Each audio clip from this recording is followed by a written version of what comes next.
Do you feel like you're stuck in a silent bubble, understanding everything in English but feeling completely powerless when it's time to speak? You're not alone. And today, I'll take you on a journey of real struggles, real solutions, and real transformation. By the end of this video, you'll see how people just like you overcame this challenge, and you'll leave with tools to start speaking English confidently. Stick around. You don't want to miss this. Welcome to English Stories with Amelia. If you're on a mission to speak fluent English, you've come to the right place. Don't forget to like this video and subscribe to my channel for weekly stories, tips, and strategies that will take your English to the next level. Today, we'll explore why so many learners struggle to speak English even when they can understand it. And we'll do it through inspiring, relatable stories that will leave you motivated to take action. Let me introduce you to Emma. Emma was a bright, ambitious woman who had moved to New York City to chase her dreams. She had spent years studying English in school and could easily understand movies, read novels, and even ace grammar tests. But the moment she tried to have a conversation with someone, it felt like her tongue turned to stone. Words were locked in her mind, like prisoners behind bars. Emma vividly remembered her first day at work. Her manager, Sarah, asked her to explain an idea during a meeting. Her heart pounded so loudly she thought everyone could hear it. She opened her mouth, but no words came out. Instead, she mumbled a half-formed sentence and sank back into her chair, her cheeks burning with embarrassment. Emma's world started to feel smaller and lonelier. She avoided social gatherings because she was afraid someone might start a conversation. She felt like an actor stuck in a play where she couldn't remember her lines. It was heartbreaking because she understood everything, every joke, every question, but her fear of speaking made her invisible. One night, sitting in her tiny apartment, she told herself, "If I don't take a step forward, I'll be stuck here forever." And so, she began her journey. Emma's first step was simple yet powerful. She started speaking to herself. Every morning, she stood in front of the mirror and pretended she was talking to a friend. She described her plans for the day, narrated stories about her life, and even practiced responses to common questions like, "What's your favorite movie? How are you?" She also started keeping a talking journal. Instead of just writing her thoughts, she spoke them aloud. This daily ritual helped her become familiar with the sound of her own voice in English. Over time, it felt less intimidating and more natural, like learning to swim in shallow waters before diving into the deep end. Now let me tell you about Liam.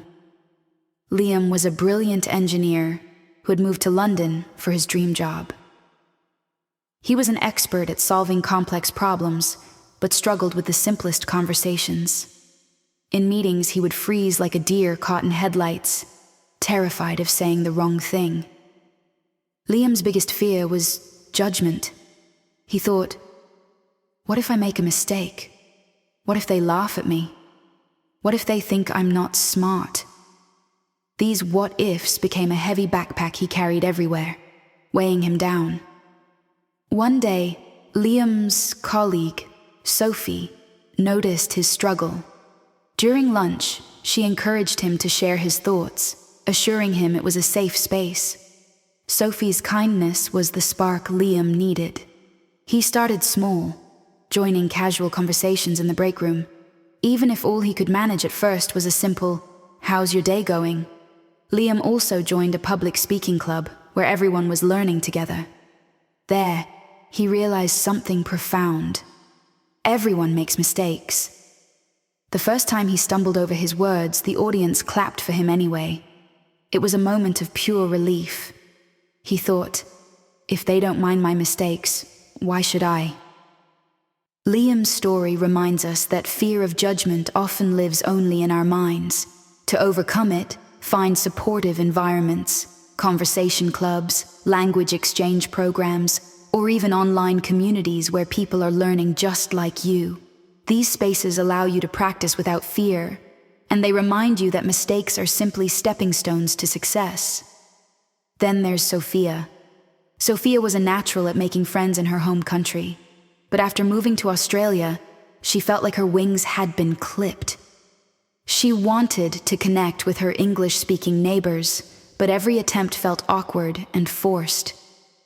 Sophia decided to use her love for music as a bridge. She started singing along to English songs, focusing on pronunciation and rhythm. Her favorite was Adele's "Someone Like You." At first, she stumbled over the words, but with each repetition, her confidence grew. Singing became her secret weapon. It turned learning into something joyful. One day, while humming Adele's song at a local cafe, Sophia struck up a conversation with the barista.